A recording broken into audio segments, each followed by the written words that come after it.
principios del siglo XX, el nuevo motor de combustión interna fue empleado para algunos usos ingeniosos y algo extraños.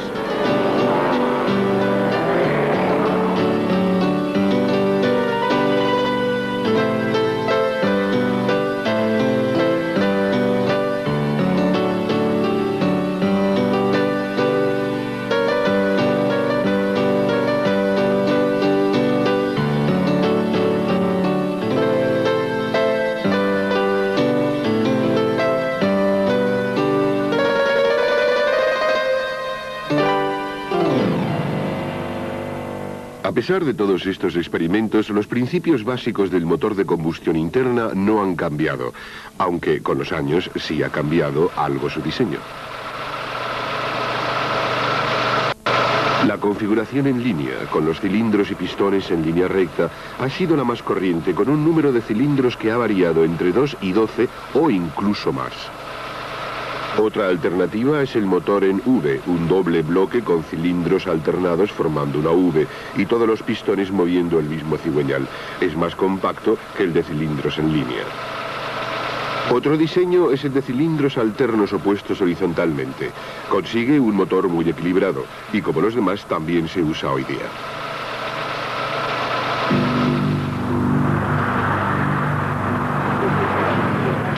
Todas estas variaciones del mismo tema funcionan generalmente con gasolina. Pero un motor puede quemar otros combustibles. A lo largo de los años se han probado varios de ellos: metano, butano e incluso alcohol metílico.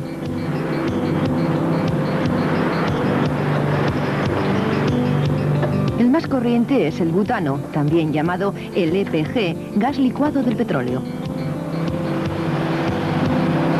Tiene ciertas ventajas ecológicas, aunque nunca podrá sustituir a la gasolina en gran escala. El aspecto ecológico de la gasolina se ha tratado de resolver en parte con la gasolina sin plomo.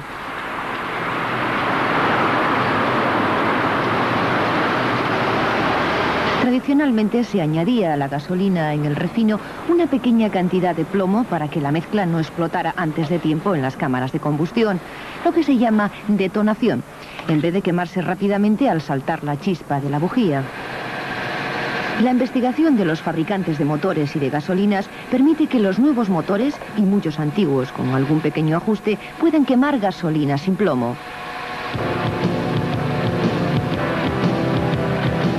Pero hay una alternativa a la gasolina mucho más importante que las demás, cuya popularidad se ha disparado en los últimos 20 años.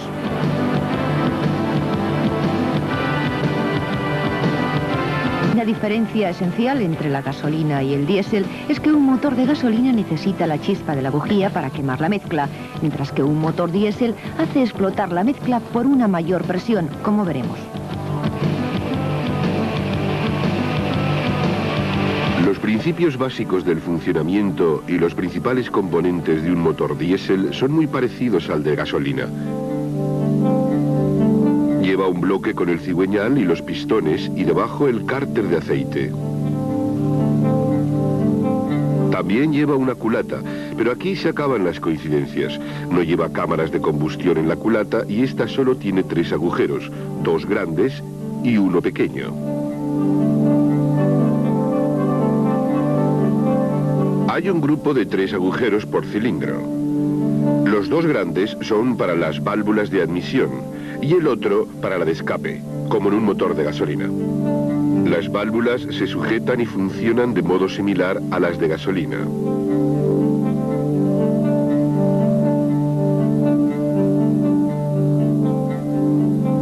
Pero la diferencia está en que el agujero pequeño no es para una bujía.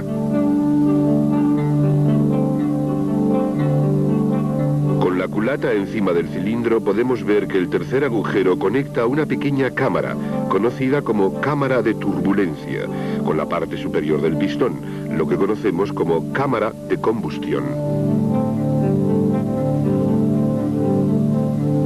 La cámara de turbulencia, llamada también de precombustión, lleva un inyector mecánico de gasóleo. No no hay que confundirlo con los inyectores electrónicos de los motores de gasolina que veremos en la siguiente unidad. Cerca de cada inyector va una pieza que se llama calentador. Como en los motores de gasolina, la culata va atornillada al bloque con una junta hermética entre ambos. También, como los motores de gasolina, las válvulas de admisión y escape se abren mediante un árbol de levas movido por el cigüeñal. El aire entra en los cilindros, donde se comprime y así se calienta. Sobre este aire caliente se inyecta el gasóleo en la cámara de turbulencia, donde forma un remolino, se evapora y explota. Los gases de la explosión se expanden en el cilindro y empujan al pistón. Los gases quemados salen del cilindro.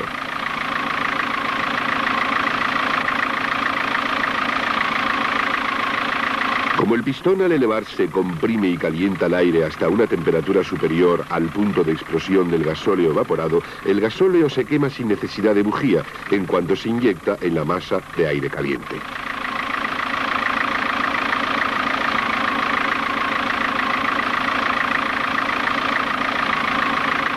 Inyección directa o indirecta son dos términos que se usan para describir distintos tipos de motor. Pero el tamaño y la potencia del motor se pueden expresar de distintas maneras. Números, que son sus estadísticas vitales. Los números en la designación de los modelos se refieren muchas veces al tamaño del motor, aunque no siempre es fácil adivinarlo. La cifra que define el tamaño de un motor se refiere a la capacidad de sus cilindros y no a sus dimensiones externas. Se calcula el recorrido del pistón desde la parte de arriba a la de abajo del cilindro, expresado en centímetros cúbicos. Como además 1000 centímetros cúbicos son 1 litro, la capacidad del motor se redondea a litros. Es más fácil decir un motor de 1,5 litros que de 1486 centímetros cúbicos. Otras dos dimensiones que se dan de un motor son el diámetro y la carrera. El diámetro de un motor es el diámetro interior de cada cilindro, en milímetros. Carrera es la distancia que recorre cada pistón entre los dos extremos de su recorrido, también expresada en milímetros. Pero otro dato vital de un motor es la relación de compresión. Aparte de que un motor diésel no lleva bujías, esta es quizá la principal diferencia entre un motor de gasolina y un diésel. En un motor de gasolina, el pistón al subir comprime la mezcla aire-gasolina, quizá hasta la 10ª parte o menos de su volumen, antes de que salte la chispa de la bujía. Entonces se dice que el motor tiene una relación de compresión de 10:1. Sin embargo, en un motor diésel esta compresión es mucho mayor, para que la temperatura del aire del cilindro se eleve por encima del punto de ignición del gasóleo. En un motor diésel típico, el aire se comprime hasta un 22avo de su volumen, el doble que en uno de gasolina. La temperatura del aire comprimido sube y cuando se inyecta el gasóleo explota inmediatamente y así continúa el ciclo. Todos estos parámetros afectan al funcionamiento del motor. En particular afectan a su potencia, a su par o fuerza de giro y a su velocidad o régimen. El régimen del motor viene más afectado por su carrera. Un motor de carrera larga tiende a ser de menor régimen que uno de carrera corta.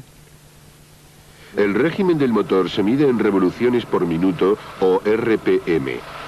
Cada revolución es literalmente una vuelta del cigüeñal, y aunque ahora los motores son más lentos, la mayoría de los coches modernos llevan motores que pueden girar hasta 5.000 o 6.000 revoluciones por minuto.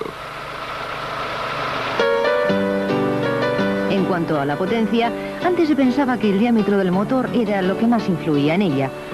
Cuanto mayor fuera el diámetro, mayor la fuerza de la combustión y mayor la potencia transmitida al cigüeñal. Por eso los primeros motores eran cada vez más grandes y sus proyectistas hacían los cilindros cada vez mayores buscando mayor potencia.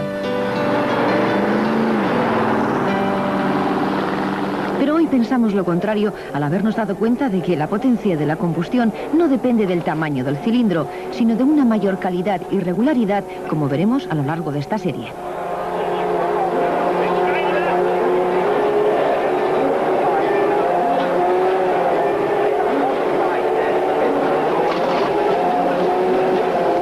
potencia de un motor es casi al pie de la letra su velocidad de trabajo, que se expresa en CV, caballos de vapor, los antiguos caballos de fuerza, o en kilovatios.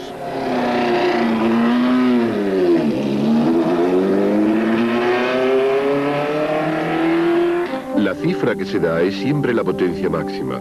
Para que sea correcta, se debe añadir el régimen del motor al que se consigue esa potencia.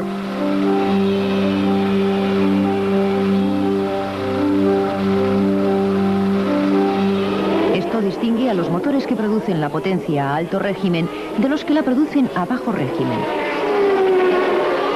El motor de un bólido está diseñado para producir su máxima potencia a muy alto régimen, unas 10 o 12.000 revoluciones. Este alto régimen se traduce en las altísimas velocidades necesarias para competir. Y al contrario, aunque el motor de un camión puede producir tanta potencia como el de un Fórmula 1, lo hace a mucho menor régimen, unas 4.000 revoluciones por minuto, porque en este caso la velocidad es menos importante que la capacidad del camión para transportar grandes cargas.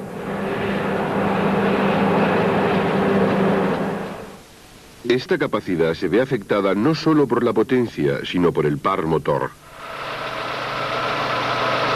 El par motor se expresa en general en newtons por metro, y como la potencia siempre se expresa en el máximo que consigue un motor a un determinado régimen. Entonces decimos que sobre el cigüeñal se ejerce una fuerza de giro de tantos newtons por metro debido al empuje de los pistones cuando el motor gira a 4.000 revoluciones. Hay muchos factores que afectan al par, pero uno de los principales es la carrera del motor.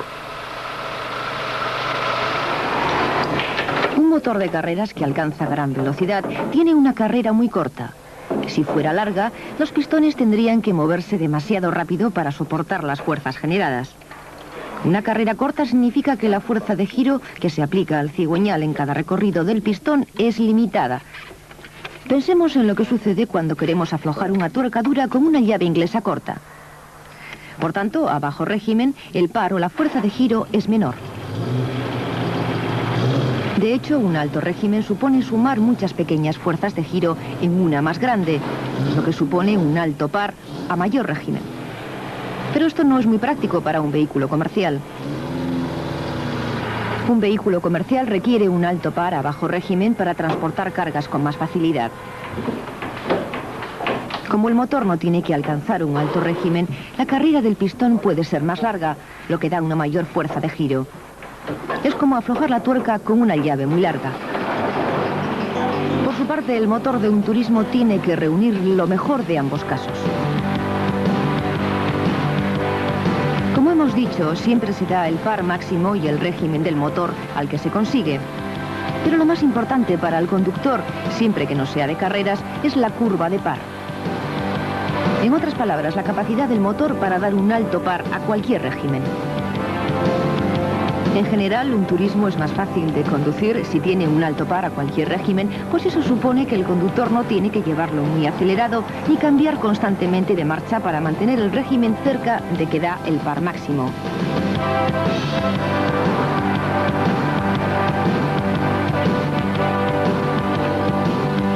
Como vemos, el diseño de un motor tendría que ver con el caballo de carreras.